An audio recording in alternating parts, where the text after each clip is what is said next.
कोल्हापूर जिल्ह्यातील सर्व अनुदानित माध्यमिक शाळांच्या मुख्याध्यापकांसाठी 2 दिवसीय प्रशिक्षण शिबिर आयोजित करण्यात आलं होतं।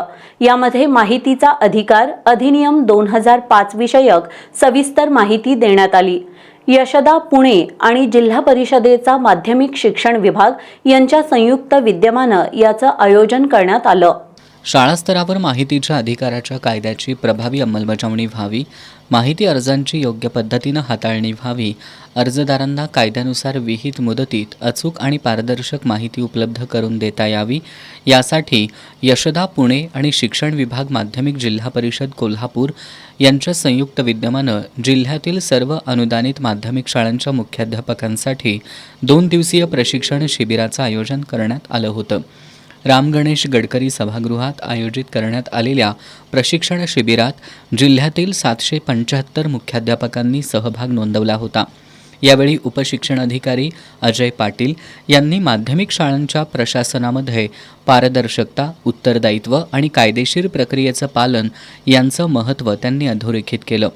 माहितीचा अधिकार अधिनियम हा नागरिकांना शासन आणि सार्वजनिक प्राधिकरणांच्या कामकाजाबाबत माहिती मिळवून देणारा महत्त्वपूर्ण कायदा असल्याचं त्यांनी नमूद केलं। यशदाचे संशोधन अधिकारी दादू बुळे यांनी या कायद्यातील विविध तरतुदी, माहिती अधिकार अर्जाची प्रक्रिया, अर्ज प्राप्त झाल्यानंतर करावयाची कार्यवाही, माहिती उपलब्ध करून देण्याच्या विहित मुदती तसंच संबंधित अभिलेखांचं जतन याबाबत त्यांनी सविस्तर मार्गदर्शन केलं। तज्ज्ञ प्रशिक्षक रेखा साळुंखे यांनी प्रशिक्षणादरम्यान विविध प्रकारच्या माहिती अधिकार अर्जांचा संदर्भ देत प्रत्यक्ष उदाहरणांच्या माध्यमातून मार्गदर्शन केलं।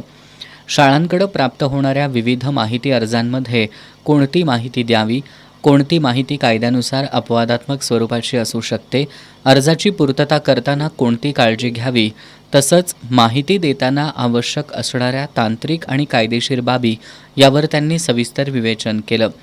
या प्रशिक्षणामुळे माध्यमिक शिक्षण विभागातील प्रशासकीय कामकाज अधिक पारदर्शक, उत्तरदायी आणि कायदेशीर चौकटीत प्रभावीपणे राबवण्यास चालना मिळणार आहे।